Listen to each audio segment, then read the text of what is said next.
कोल्हापुरात अतिशय धक्कादायक घटना सध्या समोर येत आहे। अशी घटना घडलेली आहे की याची कल्पना तुम्ही कधी केलीही नसेल।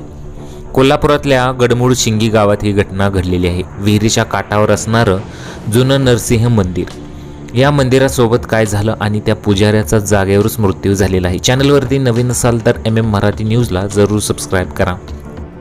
कोल्हापुरातील गडमुडशिंगी येथे विहिरीच्या काठावर 20 वर्षापूर्वी एक छोटं नरसिंह मंदिर उभारण्यात आलं होतं।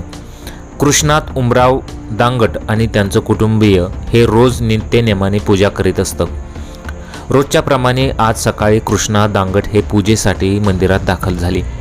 पूजा सुरू असताना अचानक हे मंदिर त्यांच्यासह विहिरीत कोसळलं।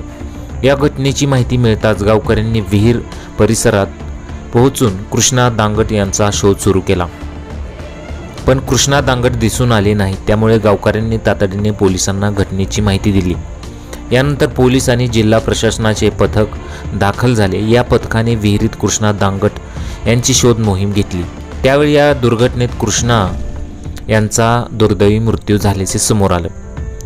विहिरीभोवती असणारी माती ढिसळून हे प्रकार झाल्याचं सध्या समोर येत आहे। नित्यनेमाने नरसिंह देवाची पूजा अर्चना करणाऱ्या कृष्णा दांगट यांचा अशा प्रकारे दुर्दैवी मृत्यू झाल्याने हळहळ व्यक्त केली जात आहे।